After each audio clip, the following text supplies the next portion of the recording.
ناظرین، جب شوہر اپنی روٹی بیوی کو پیار سے مناتا ہے تو اللہ پاک کو اس کی یہ ادا بہت پسند آتی ہے۔ بیوی ناراض ہو کر شوہر سے بولنا چھوڑ بھی دے مگر شوہر سے محبت کرنا، فکر کرنا پھر بھی نہیں چھوڑتی۔ سب سے بہترین تحفہ جو مرد اپنی بیوی کو دیتا ہے وہ اس کا وقت ہے، اس کی توجہ اور اس کا پیار ہے۔ وہ بیوی بہت خوش نصیب ہوتی ہے جس کی غیر موجودگی میں اس کا شوہر بے چین رہے۔ خوش نصیب ہے وہ عورت جس کو شوہر کا بازو تکیے کے طور پر میسر ہو۔ اور پھر مرد کی لاپرواہی عورت کی ذہنی بربادی کا سبب بنتی ہے۔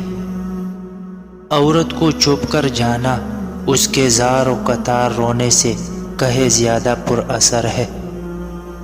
عورت کی طبیعت میں ایک عجیب طرح کا تضاد ہے کہ وہ غریب شوہر سے پیسے مانگتی ہے اور پیسے والے شوہر سے پیار مانگتی ہے۔ منچاہی عورت کو ایک منٹ دیکھنا مرد کا 24 گھنٹوں تک ڈپریشن لیول مینٹین رکھتا ہے۔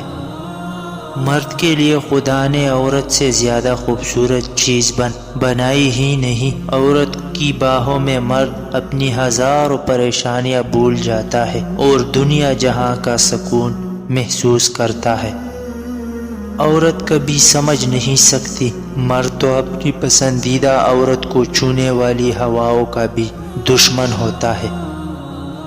شوہر اگر گھر سے دور ہو تو لوگوں سے بھرا ہوا گھر بھی عورت کو ویران اور خالی سا لگتا ہے۔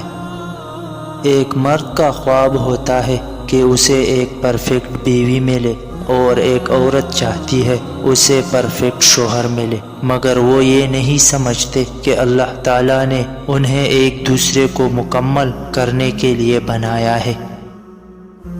ہم سفر اگر بلا وجہ ناراض ہونے لگ جائے تو سمجھ جائے کہ وہ اداس ہے، اسے آپ کی محبت کی ضرورت ہے۔ لڑنے کی بجائے پیار اور مذاق کر کے منانا سمجھداری کی نشانی ہے۔ ایک اچھا مرد پوری دنیا فتح کرنے کے بعد بھی اپنی ایک من پسند عورت کے آگے سر جھکا لیتا ہے، اسے کھونے سے بہت ڈرتا ہے۔